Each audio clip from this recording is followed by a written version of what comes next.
যখন আপনি আইডি ব্যবহার করবেন তখন আপনাকে আইডির আগে একটা কি দিতে হবে, হ্যাশ দিতে হবে, হ্যাশ দিয়ে লিখতে হবে। অর্থাৎ স্টাইলের মধ্যে আপনি যখন এই যে দেখেন স্টাইলটা কোথায় আছে, সিএসএস এর মধ্যে আছে তাই না, এটার মধ্যে আছে।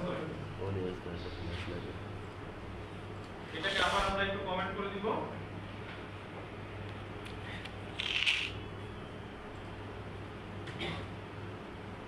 এইভাবে কমেন্ট করে দিব, কমেন্ট হয়ে গেল।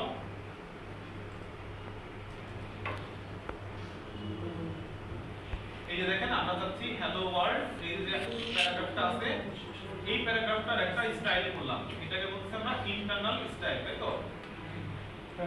এই স্টাইলটা আমরা যেহেতু আইডি ধরে করতে যাচ্ছি, আইডি ধরে করতে গেলে অবশ্যই আপনাকে আইডি নামের আগে একটা হ্যাশ দিতে হবে। হ্যাশ দিয়ে আইডি নাম লিখবেন, তারপরে এক জোড়া সেকেন্ড ব্র্যাকেটের মধ্যে যে ডিজাইন করতে চান সেটা লিখবেন, ঠিক আছে?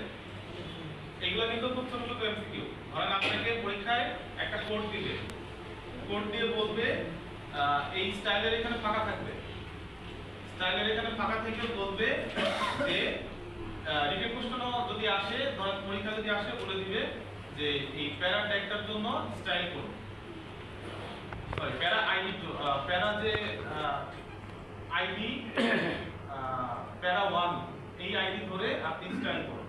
তখন আপনি যদি এখানে হ্যাশটা না দেন পুরোপুরি জিরো পাবেন, ঠিক আছে? কারণ আপনি ডিজাইন তো পারবেনই, কিন্তু আপনি সিলেক্ট করতে পারবেন, তাহলে আপনার ডিজাইন গুলো দেওয়া যাবে। তাহলে আমরা দুইটা সিলেক্টর শিখলাম, এক হচ্ছে ট্যাগ, একটা হ্যাশ। ট্যাগ দিলে ট্যাগ ব্যবহার করলে ট্যাগ কোনটা, আপনি যদি এখানে পি ট্যাগ ব্যবহার করতেন তাহলে সরাসরি এখানে পি লিখে দিতেন, এসব হ্যাশটা শিখলে না।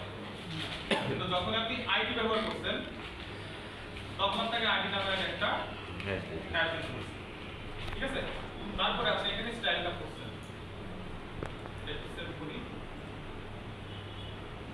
দিলাম। এইটা হচ্ছে আমাদের এই যে এতক্ষণ হ্যালো ওয়ার্ল্ড, এটাকে আমরা ডিজাইন করছি আইডি ব্যবহার করে, ঠিক আছে?